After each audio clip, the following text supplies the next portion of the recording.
YCP senior నేత బొత్సకు జగన్ ఉత్తరాంధ్ర కీలక బాధ్యతలు ఇవ్వబోతున్నారా? బొత్సకు 3 జిల్లాల్లో ఉన్న క్రేజ్ తనకు ఉపయోగపడుతుందని జగన్ లెక్కలు కడుతున్నారా? ఈ ప్లాన్లో భాగంగానే బొత్స ఝాన్సీకి విశాఖ ఎంపీ టికెట్ దక్కబోతోందా? బొత్స విషయంలో జగన్ ప్లాన్ ఎంతవరకు వర్కౌట్ అవుతుంది? Watch this R24 special.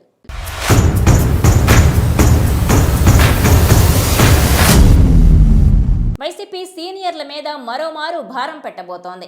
Rayalaseema జిల్లాలకు సంబంధించి సీనియర్ మంత్రి పెద్దిరెడ్డి రామచంద్రారెడ్డి మీదనే కీలకమైన బాధ్యతలు పెట్టిన వైసీపీ కోస్తాలో సైతం సీనియర్ నేతల మీదనే బరువు పెట్టింది. ఇక ఉత్తరాంధ్ర జిల్లాలకు సంబంధించి సీనియర్ మంత్రి బొత్స సత్యనారాయణ మీదనే భారాలన్నీ మోపే ఛాన్స్ ఉందంటున్నారు. బొత్స సత్యనారాయణ 3 దశాబ్దాల రాజకీయ అనుభవం ఉన్న నేత. పైగా శ్రీకాకుళం, విజయనగరం, విశాఖ జిల్లాల్లో ఆయనకు అనుచరగణం ఉంది. సామాజిక నేపథ్యం దృష్ట్యా ఈ 3 జిల్లాలలో బొత్సకు ఫాలోయింగ్ బాగా ఉంది. దాంతో ఆయనతోనే చక్రం తిప్పాలని వైసీపీ డిసైడ్ అయిందని అంటున్నారు.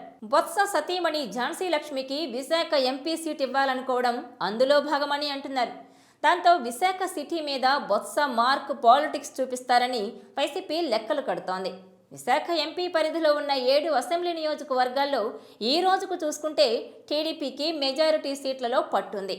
దాన్ని బ్రేక్ చేయాలంటే బొత్స వంటి సీనియర్ను దింపడమే మార్గమని జగన్ ఆలోచిస్తున్నారు. ఆయన సతీమణి ఎంపీగా పోటీలో ఉంటే అసెంబ్లీ సీట్లలో కూడా వైసీపీకి బలం పెరగడమే కాకుండా మెజారిటీ సీట్లు కైవసం చేసుకునే అవకాశాలున్నాయని అంటున్నారు.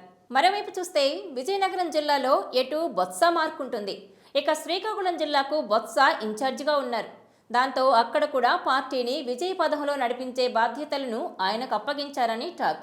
మొత్తం మీద చూస్తే బొత్స ఈసారి ఉత్తరాంధ్రలోని మొత్తం 34 అసెంబ్లీ సీట్లలో అత్యధికం వైసీపీ ఖాతాలో వేయాల్సిన గురుతర బాధ్యతలను తలకెత్తుకున్నారని అంటున్నారు.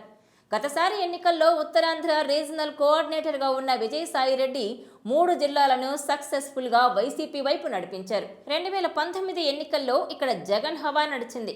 దాంతో మొత్తం 34 అసెంబ్లీ సీట్లకు గాను 28 సీట్లను వైసీపీ గెలుచుకుని అద్భుతమైన రికార్డును క్రియేట్ చేసింది.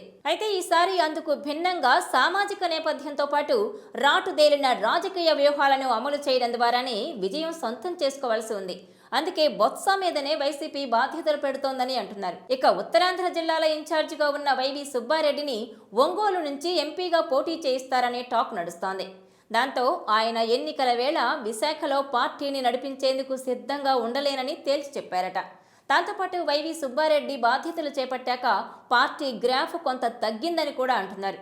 ఈ మొత్తం పరిణామాలను గమనంలోకి తీసుకున్న జగన్ బొత్స వంటి లోకల్ లీడర్కే బాధ్యతలిస్తే ఉత్తరాంధ్రలో క్లీన్ స్వీప్ చేయడం ఖాయమని లెక్కలు వేస్తున్నారట.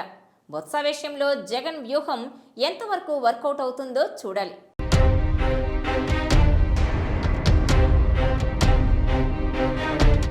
ఈ వీడియో మీకు నచ్చినట్లయితే please share, like and subscribe R24 Telugu.